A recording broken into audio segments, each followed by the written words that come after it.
I wanted to, hi, Rabbi. Shalom. So, first of all, Shavua Tov, everybody. Baruch Hashem, we're here at Chabad of Rechavia.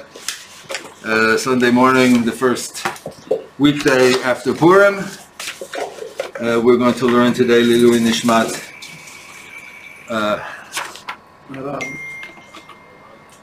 Harav Kanievsky, who left this world Erev Shabbat.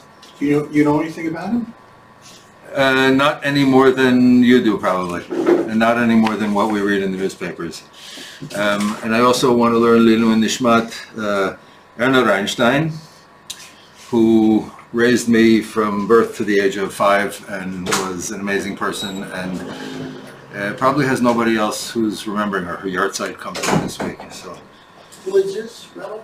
her name was Erna Reinstein. She was a German Jewish refugee, came to New York City, and my parents hired her to take care of me when I was born, and basically, she gave me a lot.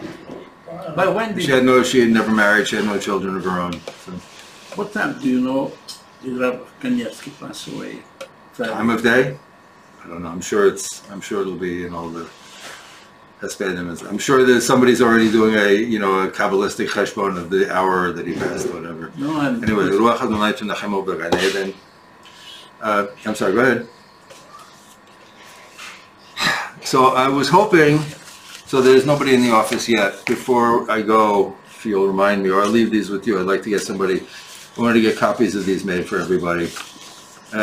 So I just started really working on an amazing book called Reading Maimonides' Mishnah Torah. This is the front cover, the outside, the dust jacket of the book, by a scholar named David Gillis. And it really speaks to me and the way that I'm, approaching this text, because as some of you may be aware from our earlier learning of the Parsha and from the way we've been learning Mishnah Torah, each of these books that we work with is also a literary work. And to approach it from the perspective of the literary structure is often very revealing. And I'm going to speak a little bit today about the literary structure of Mishnah Torah, and lo and behold, David Gillis is all about that. So I wanted to make copies of these for everybody. There's nobody in the office right now. Maybe I can get the key. All right, it's okay. After we're done. The rabbi's son is upstairs. Maybe he has the key. Okay. Gabriel, are you sitting down with us? I don't want to start without you.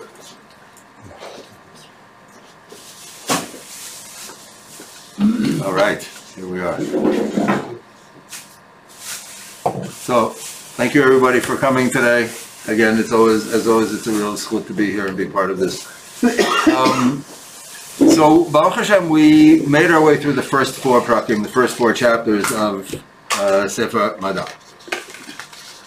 The first 4 chapters introduced several what we call universal concepts. These are concepts which Rambam himself says are accessible to everybody.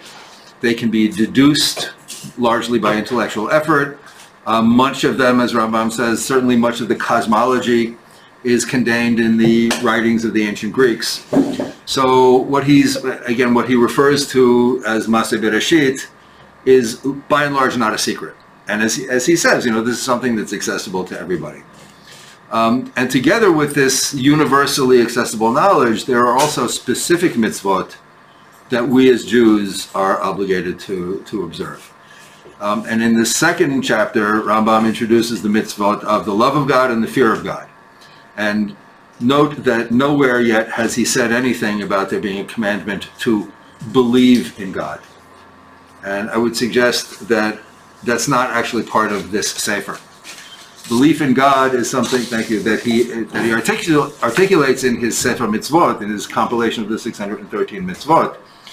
But this book is not about telling us what to think. It's about telling us how to live our lives in such a way that we will fulfill, ultimately, B'ezrat Hashem, God's commandments, and also that we, as individuals and as a society and as a nation, can help to attain self-fulfillment, if you will. Right? Please. Now, the fear of God can either mean fear of punishment or fear of being separated from God. Well, or, okay. there's actually not, when he talks about fear of God in the second parak, let's remember, he's not, and also again we saw it in the fourth parak as we came to the end, he's not talking about either of those. He's talking about when we behold, let's take a quick look. It's important to, I'll read the English first. What is the path to attain love and fear of God? When a person contemplates God's wondrous and great deeds and creations and appreciates God's infinite wisdom that surpasses all comparison, one will immediately love, praise, and glorify God. So Rambam says that if you will, the impulse to spirituality or the impulse to connecting to something beyond us is innate to all human beings, right? And again, he uses very important because he wrote this sefer in Hebrew, right? So his choice of words is important, and he says, "Umitaveh ta'ava gedola leda Hashem hagadol," and will then a great appetite will grow within the person, leda, to learn about, to come to know this great God, great God. Okay, so he's saying that he began the sefer saying that the foundation of everything is this quest for knowledge, trying to find out about God. In other words, we never know, and the moment that we think we know, we're in deep trouble because we're no longer fulfilled. You know, the Baal HaTanya says there's a difference between what does it mean to be a servant of God. He says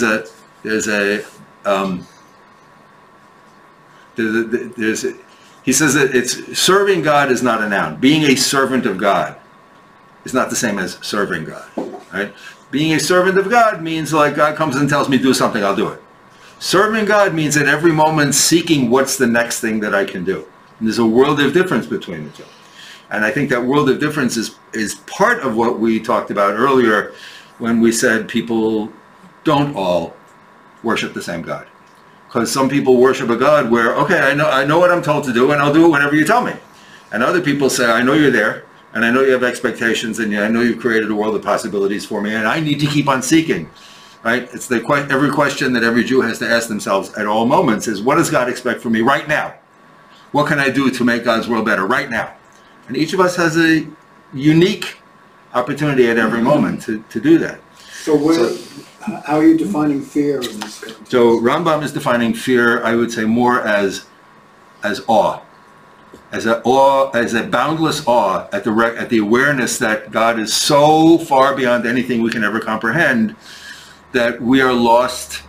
Our nature, and as he says, right, it's like when he says that what does it mean to be created b'tselem Elohim, in the image of God?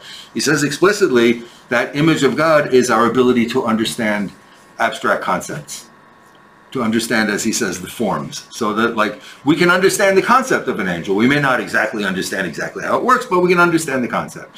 We can extrapolate, right? When we see, you know, well, one of the early tests of childhood development is when a child sees one picture of a horse and a different picture of a horse, another picture of a horse, and then says horse and recognizes that they're all horses. So that we begin to be able to extrapolate categories from specifics, right? So we can do all of that, and yet when we're faced with the boundlessness of God, we're totally lost. So that's kind There's of no frame of reference. that's the fear/awe that Rambam is talking about here, that emanates from love. First we see the creation, we say, oh, this is so wonderful, look at what I got.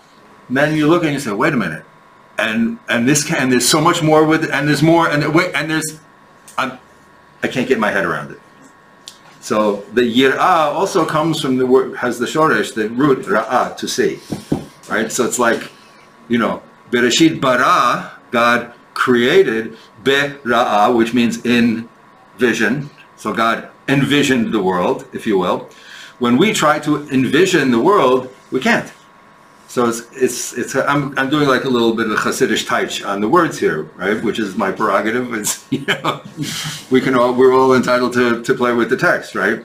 But I think it's a very useful way of looking at it. The yirah it comes from ra'ah. It's like, wow, I can't see.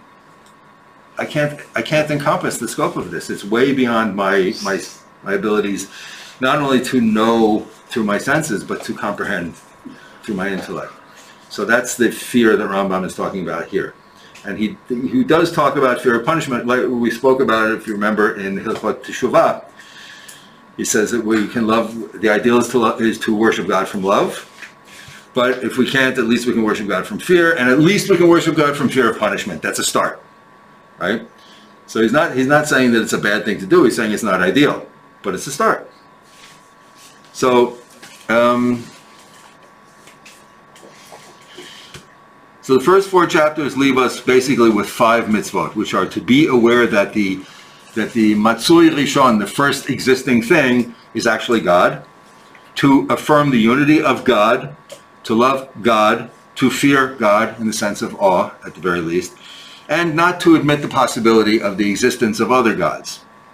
And I would say that these first 4 prakim, we should keep them in mind, and it's worth our while to return to them and look at them periodically, because they again, we've devoted a lot of energy to working our way through them, and Baruch Hashem, I think it's been a very tremendously a fruitful exercise for us. As we've said, this is something that in traditional Jewish learning we usually don't do, which is talk about the nature of God and what does it mean for us. Now, we can't understand the nature of God, but our striving to understand God's nature, I submit, is actually something that's maybe missing too much from religious observance today.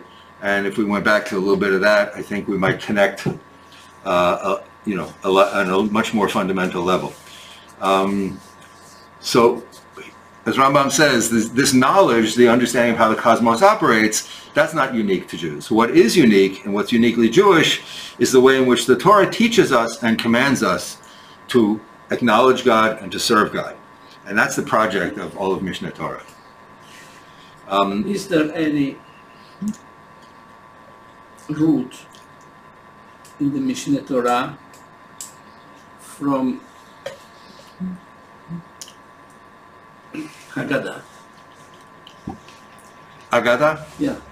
Is there any Aggadic root in what he's speaking? Rambam is it's interesting. I know he's a rationalist. Well, okay, it's an interesting, I think an important question that you raised. Rambam has actually, and it's a very interesting chapter by Rabbi David Hartman about Rambam's approach to About Agadah. the school, Yeah. Rabbi Dr. David Hartman, where he describes how Rambam's approach to Agadah is actually, he puts great value on it.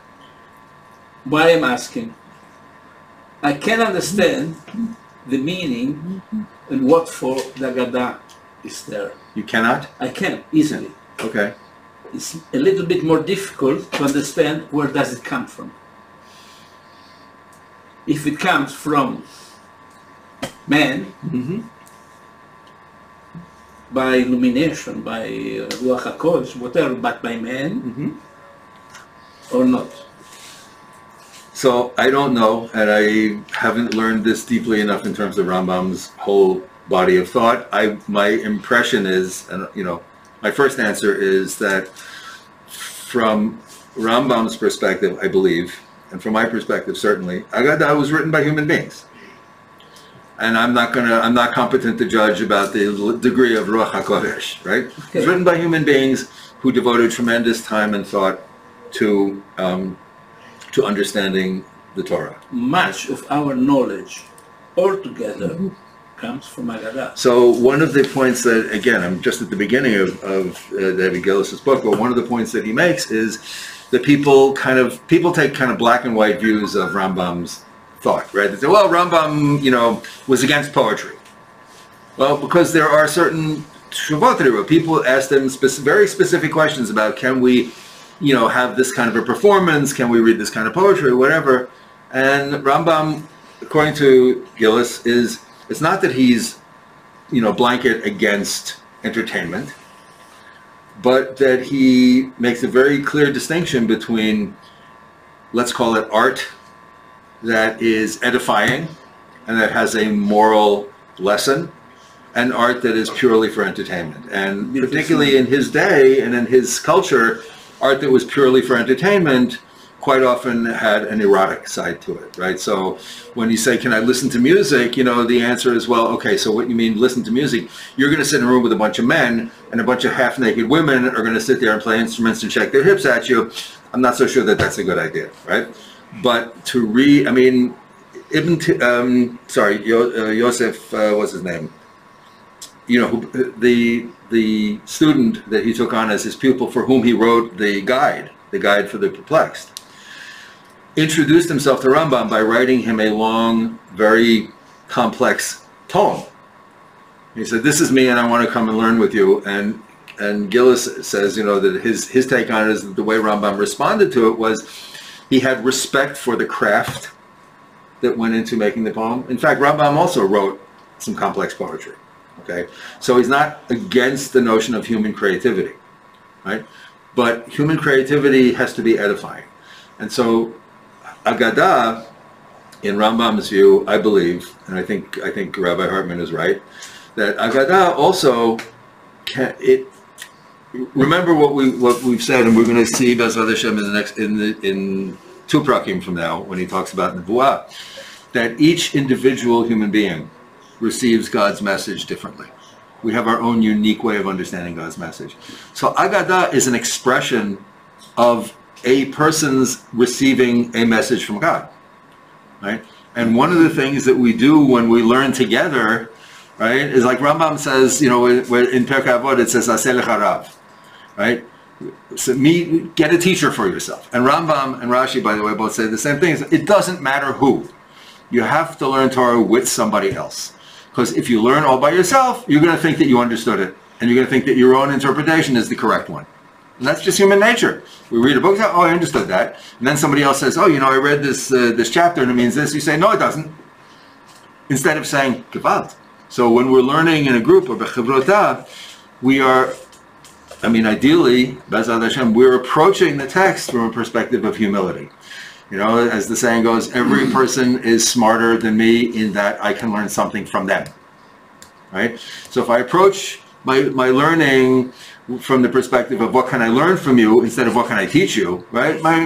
I'm just the guy who read this stuff, right? But we're coming up with great ideas. We had this amazing chidush a couple of weeks ago about the 4 elements at the Shabbat table. I was like, now every Friday night I have to say that. It's amazing, okay? So for us, that's something that it would have taken many, many more years for that to click in my mind if I had done it by myself, right? So the fact that we're building something together here. Agadah is part of how the rabbis build this edifice of Torah. And, also, if you learn Gemara, there are Gemaras that'll have a lot of very, very explicit, very complicated calculations. Like if you learn Eruvin, right? Or Yibamot, right? With all of the different generations and the relationships and everything, right? And me, I read that, I get in half an amud into these calculations, and I'm like, my head hurts already, right? This one is the second cousin of the third cousin of the wife of the aunt, and I said, please get me out of here, right? No. And then we come to a good story, a geschmack story, a nice piece of Agadah. I said, oh, this I can relate to, right? So you have to have a little something for everyone, right? Not everybody can, and some people, they're going to read all those calculations, and they come to the Agadah stuff, and they say, well, this is meaningless. Why they put it in here, right? So we need to connect. Torah needs to connect to people on every possible level, and we're all different. In different parts of the body. Yeah, beautiful.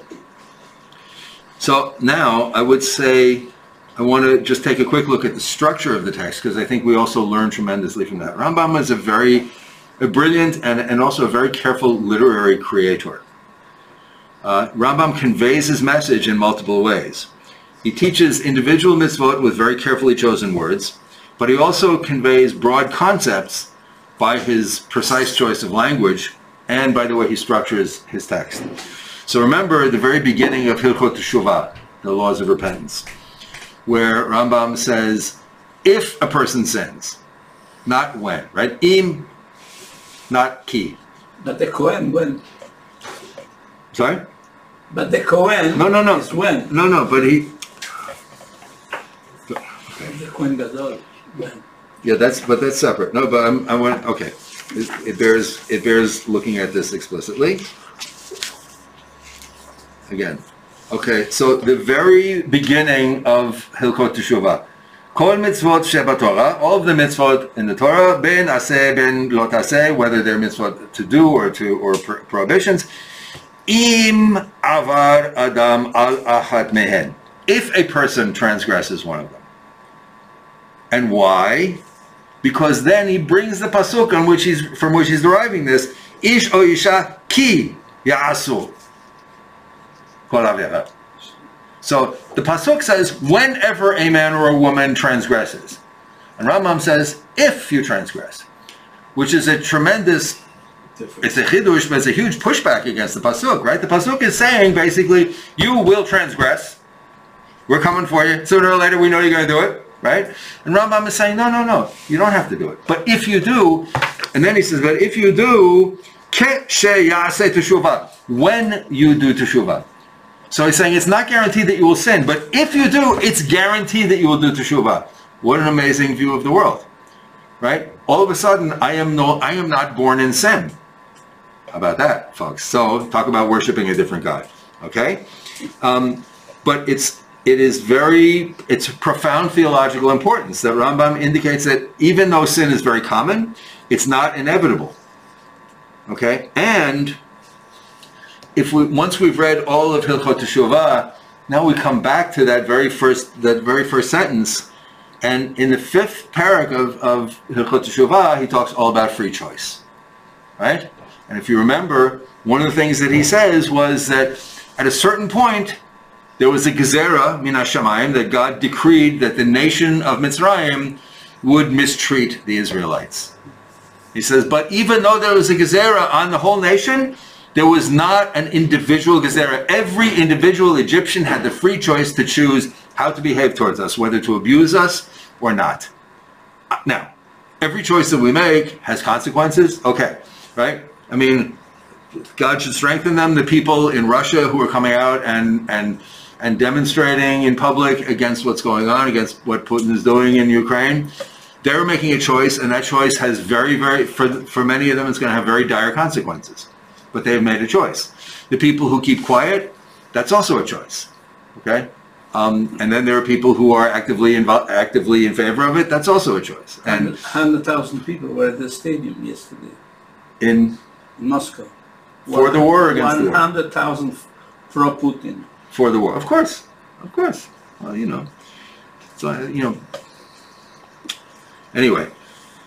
I would also say now, as we come to see this here, Bezrat Hashem, that Rambam also embeds his message in a meta structure, if you will, in the structure of Mishnah Torah itself. Right? So this is my own little, again, I'm giving myself poetic license, my own homiletical argument that the first 4 chapters that we've read mirror the 4 fundamental acts of creation. What are God's 4 acts of creation at the very beginning of the book of Genesis? Speaking, seeing, dividing, and calling, right? Vayomer Elohim yor, vayar Elohim et or kitov, vayavdel Elohim ben choshech, vayikra laor yom. Right? God spoke, God saw, God divided, and God named or called. The first parak of Mishnah Torah posits the Matsui Rishon, the first, what we have called the first existent, or what here in Gillis's diagram he calls first existence. Okay, it is the source of all existence, the sole cause of everything that exists. The second chapter of Mishnah Torah introduces humans into the mix with our ability to see, the perception of our senses. And that kindles our relationship with God, as we just read. When we see the greatness of God's creation, we then conceive this great love for God, and we want to worship and serve God, and then we conceive an awe of God, of the greatness of God. The third chapter is the physical divisions of the cosmos, right? The spiritual beings, the spheres, and then finally the 4 elements. And the 4th chapter describes the human soul with our capacity to perceive and understand differences among the beings that we encounter. And to comprehend abstract ideas. So we have gone from speech to seeing to dividing, and then in the 4th chapter to naming. Okay.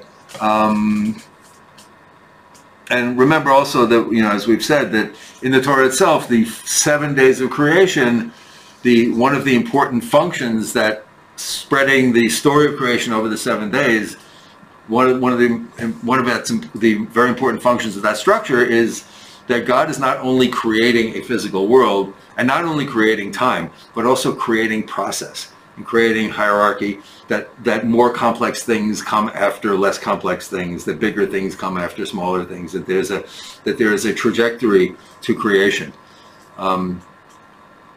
So the opening of Sefer Madah mirrors the structure of the opening of the Torah, the opening of the book of Genesis, and it mirrors it in other ways.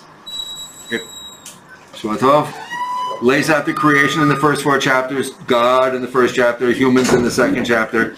Now, in the 5th chapter, as we come to, it begins the discussion of the relationship between humans and God. The specific focus of the 5th parak is sanctification of God's name. The 4th parak we didn't delve in. Sorry? The 4th parak we didn't delve in.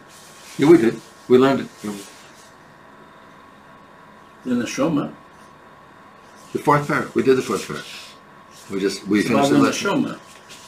Well, that's one of the things that's discussed in it. Yes. Yes. We finished. We did. We learned the 4th parak. Mordechai will give you the recording. This was just in See me in my office. And now I would also say in chapter 5, Rambam begins the discussion of the relationship between humans and God, which is kind of very intimate here, one-on-one. It's what is our obligation to sanctify God's name. We'll see the halachas are between God forbid, lo aleinu, having to choose between sanctifying God's name or death, which is the choice that God puts before Adam in the garden. So, we're kind of going in lockstep with the story of creation.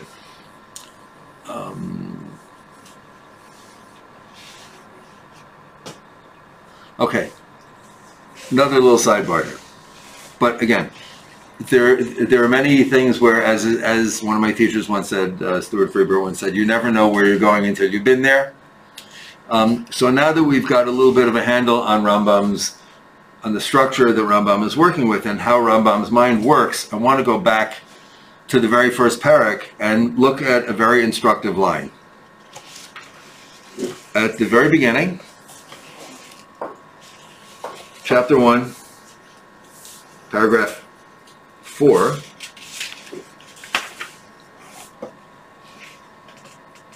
so paragraph 3, Rambam says that the truth of the existence of this first creator is such that the truth of this being does not resemble the truth of any of other beings, meaning that this first creator thing is what we'll call a necessary, its existence is necessary. It is independent of and not contingent on other things existing, the way that other things existing are contingent on this creator. The 4th paragraph, he says, Hu shehanavi omer vehashem Elohim emet. Rambam says this is emet, because he was saying the emet of the first existent is ultimate, is absolute. As the Navi says, Hashem Elohim emet. So where does this come from? This comes from Yirmiyahu, from the book of Jeremiah. So we might ask, if we're making such an important statement about God right off the bat, at the beginning of all of Mishnah Torah, wouldn't we look at a pasuk from the Torah itself? Why are we taking, and it's not even a full pasuk, it's a partial pasuk from the book of Jeremiah. Why, in introducing this important concept, do we look so far beyond, into the depths of the prophetic writings? So if we take a look at, again, as we've said, Rambam doesn't pick these psukim out of the air, right? He has a reason for every pasuk that he brings. So first of all, if we look in the concordance, we notice that the word emet, truth, it doesn't appear very often in the Torah. And when it does, it's in a context. It's usually not just as a free-floating concept, right? I believe, I did a pretty thorough search. The very first appearance of the word emet is in the 24th parak of the book of Genesis, where Abraham sends his servant to find a wife for his son Yitzchak. And the servant has just been invited met Rivka at the well, and was invited into the home, and they offer him a meal, and he says, you know what, great, I want to eat with you, but I will not eat until I've told over my story. Which, by the way, this is a separate shiur, but this is like the model of Jewish prayer, what the servant does now. It's exactly the model of Jewish prayer. We can talk about it another time. He says he will not eat until he's told the miraculous events that brought him here. And in chapter 24, verse 27, he says, blessed is God, the God of my master Abraham, who has not withheld his loving kindness and his truth from my master. Chesed ve'emet. And truth usually is often paired with another quality, and not, chesed is high on the list. Hashem has kel rachum chanun. Chesed ve'emet, right? Chesed ve'emet comes up a lot. So the word emet doesn't show up very often in the Torah, so Rambam has to either get very creative or look someplace else. So it's worth taking a look at this 10th chapter of the book of Jeremiah, which this quote comes from. The 10th chapter of Jeremiah is a blanket condemnation of idolatry, and of the idolatry that he says that the Israelites were practicing at the time. I'm not going to read the whole thing, although I printed it out here. Thus says the Lord, do not learn the way of the heathen, be not dismayed at the sign of heaven, the heathens are dismayed at them, for the custom of the people are vain. One cuts a tree out of the forest, the work of the hands of the workmen, with the axe. They deck it out with silver and gold and fasten it with nails and with hammers so that it won't move. They are upright as the palm tree, but they speak not. They have to be carried around. They can't go. Don't be afraid of them. They can't do evil. They also can't do good. Remember, what did Yeshayahu say? Right, Prophet Isaiah, I make light and darkness, I make good and evil. And these people are worshiping sticks and stones. They can't walk around. They can't do anything. What, you're going to bow down to them? What are you going to get from them? Just a backache, right? Then he says, everything is foolishness. It's all vanity. They put silver out and gold, and they import things from all over the world to come and praise and bow down in front of these trees. Silver, gold, the purple and blue clothing, and so on and so forth. Ve'Hashem Elohim emet. But the Lord is the true God. True God and everlasting King. And when he gets angry, the earth trembles. So, in the very first lines of Mishnah Torah, now we see, Rambam does not pick texts at random. Rather, he brings home the fundamental concept driving his whole project, and which is actually the fundamental message of Tanakh, which is the condemnation of idol worship and the championing of the worship of the one true God. Now, Bezrat Hashem, chapter 5. Amen. We turn to the mitzvot incumbent upon Israel.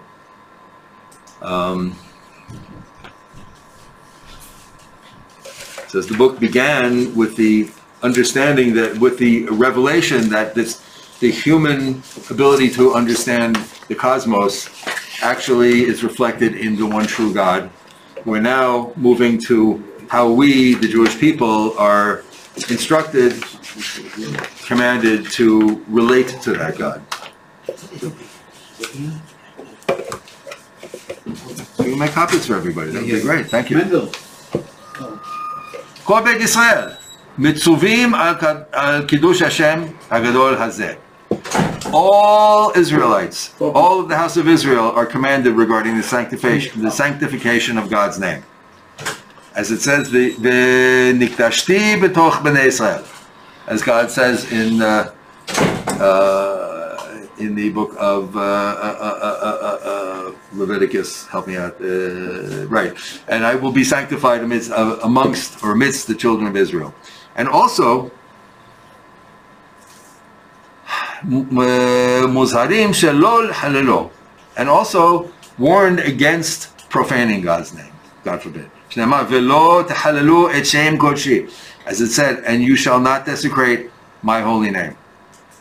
So what does this mean? Okay, so I'm going to try to, as much as possible, read from the Hebrew where I think it really, is important to the nuances of Rambam's message, and to read from the English in the interest of simpler understanding and moving forward quicker. Okay, and I beg your indulgence for that. And if you want me to do it differently, please let me know. So what's the implication? if a non-Jew comes and forces a Jew to violate a mitzvah on pain of death, the Jew should violate the mitzvah rather than be killed. Why? Because asher ya'aseh otam ha'adam v'chai b'hem. Because the Torah says that a person does them and live by them. V'chai b'hem v'lo she'yamut b'hem. Chai b'hem meaning and not to die for them, right? Ve'im met v'lo avar harei ze mitchayev b'nafsho.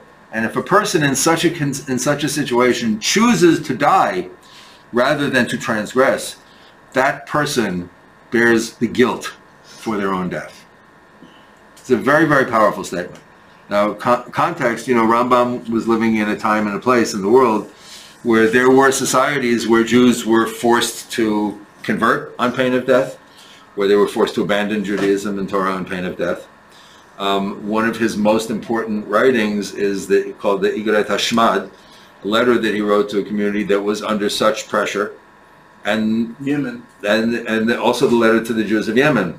And he said, they were under pressure from local leaders who were going around to the Jewish people saying, if you don't convert, I'm going to kill you. And many of the local rabbinic leaders said, you know what, you have to be holy, don't listen, you're going to die, okay, you die holy. Wrong, says Rambam. Wrong. There's no sanctity in dying just stam like this, right? And when does this apply? Specifically with regard to most of the mitzvot, with the exception of what? Avodat kochavim, gilui arayot, shfichat damim. With the exception of worshiping of other gods, forbidden sexual relations, and murder. But with regard to these three, these are the big three, right? If one is ordered to transgress or be killed, one should sacrifice one's life rather than transgress. But even so, and when does this apply? When a Gentile deserves their own personal benefit. For example, a goy comes and forces Jews to build a house for him on Shabbat, or to cook food for him on Shabbat, or he rapes a woman. But if his intention is solely to have a Jew violate the mitzvot for the sake of violating the mitzvot, then the more severe rules will apply. If the Jew is alone, and there are not 10 other Jews present, then the Jew is permitted to transgress. He says he should transgress, the Jew should transgress, and save their life. But if a Gentile... Even these three? for this, yeah. If it's for the Gentile's own personal benefit. Wait. Hold on. If the guy's intention is only to force a Jew to violate the mitzvot, if the Jew is alone, he should transgress and not sacrifice his life. But if a Gentile forces him to transgress with the intention that he violate a mitzvah in the presence of 10 Jews, he should sacrifice his life and not transgress. And this is also for the, if you will, the lower level mitzvot. All right, not for the big three. So the big three are kind of, that's an absolute. But the others, in other words, under times when, God forbid, when we're under pressure to show the whole world that Judaism has no meaning, right? And we're forced in public to violate Shabbat, right? Those are moments when people, when he says we should be killed and not violate. And all of these distinctions apply only in times other than the times of a gezerah, of a decree. But in times of a decree, such as when Nebuchadnezzar decreed, so Nebuchadnezzar exiled us to Babel and tried to compel us there to worship the gods of Babel. Right? So when something like that happens and somebody, some non-Jewish king rises and issues a decree against the Jews to nullify their faith, or even one of the mitzvot, one should sacrifice one's life rather than transgress. Whether one is compelled to transgress in front of a minyan or to transgress in front of a group of non-Jews. And if anyone about, say, and everyone about whom it is said, Ya'avor v'lo yehareg, and any one of the mitzvot where it is said you should transgress and not sacrifice your life, and if you do sacrifice your life, then you are held accountable. You yourself you are guilty for your own death, if you will. He committed suicide? I would say that halachically suicide is a unique case, and there's a whole very specific set of circumstances around suicide. So well, aside from that, but halachically suicide is like, in terms of like, for example, where some people paskin that a person who commits suicide can't be buried or has to be buried in the edge of the cemetery, for example, right? So in order for that to happen, like literally, a person needs to say in front of witnesses, halachically acceptable witnesses, I'm going to go up onto the roof and throw myself off and kill myself. And then the witnesses have to follow him up, and they have to watch him throw himself off the roof and kill himself. At that point, you say, okay, that constitutes halachic suicide. Nonetheless, as Jackie said, it could also be that the person was overcome by temporary insanity or whatever. So even then, it's there's room. I would say, I'm not poskening, but I know that even then there are some poskim who make room to say, well, we have to be compassionate. Somebody who's driven to that act. There is a story in the Gemara of the ship. 300 women, young girls, they suicide themselves. So maybe this, I don't know, this may be equivalent of like, death by cop. I don't know. Death by? Death by cop. By police, right? I mean, there's cases where people like, where a guy will come out in public waving a gun because he's waiting for the police to shoot him. And the police, they put down the gun and will shoot. And he says, okay, shoot. Very tragic. When anyone about whom it is said, sacrifice your life and do not transgress, sacrifices their life and does not transgress, that person sanctifies God's name. If that person does so in the presence of 10 Jews, then one sanctifies God's name in public. Mekadesh Hashem berabim. Like Daniel, Hanani, Mishael, Hazare, and like Rabbi Akiva and his followers. Those who are slain by the wicked, those who are slain by the wicked. And when anyone about whom it is said, sacrifice your life and do not transgress, transgresses instead of sacrificing their life, they desecrate God's name. If they do so in the presence of 10 Jews, then it's chilul Hashem b'farhesia. It's a desecration of God's name in public, and it nullifies the fulfillment of the positive commandment of sanctification and violates the negative commandment against desecration of God's name. However, in Malkin Oto, since the person was forced to transgress, the Beit Din will not impose the penalty of whipping, of lashes. And the person is not executed by Beit Din, even if that person, even if the sin that they were forced to transgress was murder. Chalila.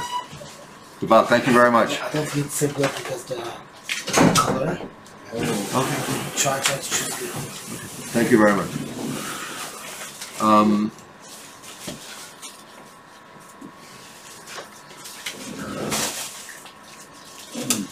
So, Malkut, lashes, and execution, mitat bedin, are administered only to a person who chooses voluntarily to transgress, and where it was observed by witnesses, and where a warning was given, right? I'm sorry, so in suicide also, God forbid, right? The witnesses have to say, if you go up in the roof and throw yourself off and kill yourself, then you will be chayav for committing suicide, and you won't be able to be, et cetera, right? And there are even poskim who say that it's not enough to say that you will be transgressing, but I think it's a Rashi who says that you have to not only say what you're doing is a sin and you'll be punished for it, but you have to quote the exact pasuk in the Torah which specifies the sin. And all of this is, we're dealing, the halacha is dealing with, I would say, two sets of circumstances that we have to balance. We have psukim in the Torah. God says, kill a person who does this. But we're not living in the world of the Torah. Moshe is not here. The Sanhedrin is not here. much less. I mean, the Sanhedrin was also way after the time of the Torah, right? So what God says to Moshe in the Midbar, and what Moshe enacts in the Midbar, in one specific case, we have the man who is out collecting wood on Shabbat, and God says, stone the person to death, right? That doesn't mean that we have to throw stones at people who are driving cars through our neighborhoods on Shabbat. Not at all. That's a total avera. Okay? That's a chilul Hashem, right? That means, because the lo b'shamayim, he means that the rabbis have to decide how to apply the principles. And by the way, I'm not making this up, right? Rambam, Ramban, and pretty much everybody before or since says very explicitly the mitzvot that we learn in the Torah are not a checklist. They are like an encyclopedia of principles, and we have to learn from these principles how to apply them all in real life. The Torah is not big enough to write down every single thing that's going to happen to at every single moment in every person's life throughout human history. But the Torah was wise enough to give us principles, and Chazal, pretty smart bunch of people, and they were wise enough to understand. Right, but Chazal were wise enough to understand that we have to derive principles from these. First of all, because Moshe is not here. Secondly, because we, B'ezras Hashem, and Baruch Hashem, we built a society that has existed for 3,500 years since we received the Torah, but also for almost 2,000 years where we did not have our own homeland, where we did not live in the same place, we did not live together. Now we're trying to digest that. It's tough, you can't undo 2,000 years or in 1,900 years of exile in just a couple of generations. So now we're going through this digestive process. It's almost like now that we've come home, Baruch Hashem, we are like the Dor HaMidbar. We're like the ones wandering in the desert, trying to figure out how to transition from being the Jewish people to being the people of Medinat Israel. And that's a whole, Baruch Hashem, we're here to be a part of that. But we see the growing pains. We see the struggle within our society. Okay? Sorry. It's good. So, as it says concerning a person who gives their children to the worship of Molech, right? Which is, remember, there was at one point people practiced child sacrifice, and then another point they didn't kill the children, but they practiced a kind of a symbolic where they would, I'm not sure exactly how it worked, but passing the children through the fire or whatever, which was worship of the god Molech. And God says, I will turn my face against that person. And Torah Shabbat Pei teaches that we can infer that the warning applies to that person, meaning one who chooses to worship Molech, not to one who is forced to transgress, or who transgresses inadvertently, or transgresses not knowing, right? So a person who says, the person who leans against the wall on Shabbat, not knowing that the light switch is there and turns the light off. Oh! You don't say the person is chayav mita, but gets condemned to death by Beit Din for transgressing Shabbat. Person who wakes up on Shabbat morning and says, "Oh, I'm so tired," and he gets up, flips on the light switch, and goes to make coffee, and then realizes, "Oh, wait a minute, it's Shabbat." Right? You don't put a person to death for that, right? So we have to balance. Chazal have to balance, and we still have to deal with this today, balancing the seriousness of our obligations to God and our obligations to one another and to the society. Again, the Torah is a book of obligations, not of what we get to do. It's what we're obligated to do. With the concept of compassion, of mercy, if you will, right? God says to Moshe, kill this person, that's one thing. I read a book that was given to us 3,500 years ago that's been through all kinds of permutations of understanding and interpretation since then. And from that, I'm going to derive that I have to shoot somebody over here or throw a rock on their head because they're driving a car through my neighborhood on Saturday. It's crazy. Right? So we have to balance, because otherwise, we can't have a society. I'm not even saying that that's a right or wrong thing to do. I'm saying that a society can't sustain, and we don't have we can't take it upon ourselves to make life and death decisions. We can take it upon ourselves to, you want to close off a street, that's a different argument. There are neighborhoods here where they close off the streets on Saturday. Is that the right thing to do or the wrong thing to do? You can argue about, well, do we want to accommodate people who are not observant or whatever, or people who are not Jewish, whatever, fine. That's a decision that the society as a whole has to come to terms with and has to deal with, right? But, anyway.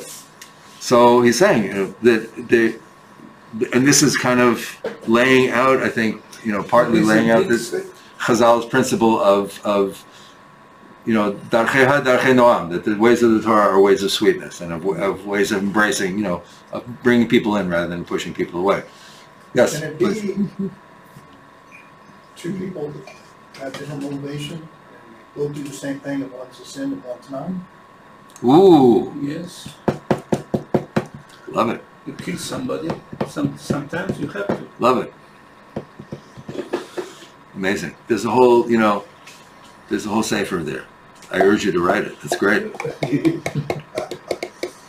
I'm waiting for you. Well, you got my book, right? I'm working on another one now, which is kind of all dealing around this. You were going to say something?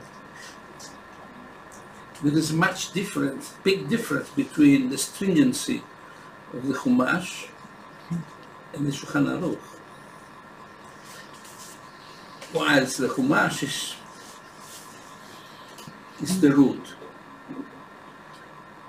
then sometimes you might have a difference between the Shulchan Aruch and the Midrash. How do you react then? Are you asking me a question? I have my own idea, but it's very personal, and you pay for your personal idea. Go. I'm What's your listening. question? Please repeat and maybe clarify, because I'm not sure I quite. Sometimes there are differences between what is established by the Shulchan Aruch and what is coming out to your understanding from a Midrash. Sometimes they might appear in opposition. Do you have an example? Hmm? Do you have an example? It didn't come out right. I have an example. Well, we don't talk about it Shulchan Aruch. No, we do fasting like the Shulchan Aruch. No, but no. Not directly. Not directly.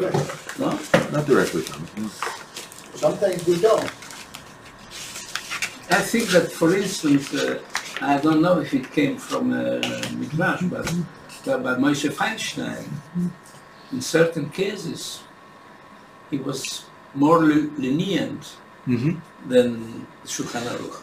Right. So this is a whole separate discussion, and there's like at least one, if not 7, doctoral theses to be written about this. Why I brought But, it in? yeah. Because you start the lesson with the word emet. Yeah.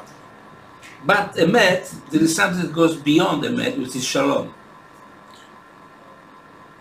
Shalom goes beyond emet. So sometimes the Shulchan Aruch is emet, but there might be something that goes beyond. So the midrash that says that tshuva kadma le'olam. Shuvah. Tshuva kadma le'olam. Yes, That yes. tshuva, the process of repentance, came into existence before the world was created. And the midrash says because God is emet, and the definition of emet is unchanging. Right? And because of the unchanging nature of God, if God imposes on God's creation that same unchangingness, then, as we read, according to Rambam's cosmology, everything else in creation will remain, and we will be destroyed. Why? Because everything else in creation, remember, knows exactly where it belongs on that great chain of being, and does its job, and doesn't have a desire to do anything other than its job. We don't. And God says, I created you, and we say, who are you? Well, mind your own business. Yeah, I'm in the bathroom. Leave me alone. Right? We are created in such a way that we don't even know God exists, much less know what our job is. And because we move in time and space, everything is a choice. And every moment that we're making one choice, we are abandoning or ignoring another choice. And every moment that we think about one thing, we're not thinking about another thing. And so we can't stay completely emet. We live as we described at one point, our world is like kind of vibrations, right? God is just, in that respect, God does not move, and everything else moves more or less all the way down that great chain of being, right? So when we vibrate over to this side, we're in the emet zone. But most of the time we spend out of the zone of emet, which means that God would have to destroy us, according to this midrash. So God said, you know what, I'm going to give them teshuvah, and I will then have forbearance while they're over here. I'll wait for them to come back here. And I know that they're going to go back here, but then I know there's a chance they're going to come back here. And Rambam says, right, we just saw at the beginning of Hilchot Yesodei Hatorah, if you sin, which is not a guarantee, although it's a high likelihood, guaranteed you're going to want to do teshuvah. Sooner or later, you're going to want to do teshuvah.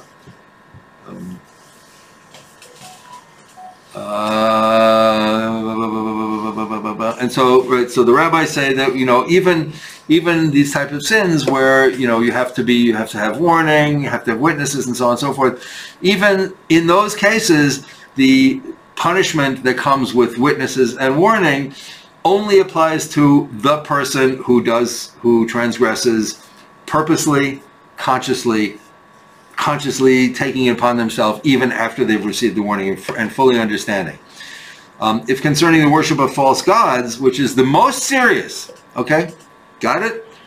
Worship of false gods is the most serious sin. Like, write that down, underline it, okay? This is all, Tanakh is all about pushing back against idol worship and working towards Bezat Hashem, B'yom hahu yeh Hashem echad u'shma echad. And there are many, many ways, there are many paths to God, okay? Concerning worship of false gods, which is the most serious of sins, a person who is forced to worship is not even liable for karet, and of course not for execution by Beit Din, mitat Beit Din. Karet again meaning, you know, early death or being cut off, if you will. How much more so does this principle apply regarding other mitzvot of the Torah and regarding forbidden sexual relations? Where it says "Ve'lana'ara lo ta'aseh davar," and so that there's a possibility of being lenient with respect to punishment by Beit Din. However, im yachol lemalet nafsho ve'levroch mitachad yad hamelech harasha. However, if there was a possibility that a person could escape from the clutches of a wicked king, right? Yes, you have to abandon, you know, leave stuff behind. Right? You have to leave your bank accounts. You have to leave your jewelry. You have to leave your house, whatever, right? If you can, and nonetheless, the Eno say, Hinehu kechelev shav al ki'o. This is the person who chooses to remain under the rule of a wicked king, where they are going to be pressured to transgress the mitzvot. He's like, and he's quoting, I mean, he's not saying it here explicitly, but he's quoting from Mishlei, from the book of Proverbs. He's like a dog who returns to his own vomit. A very, very powerful image, right?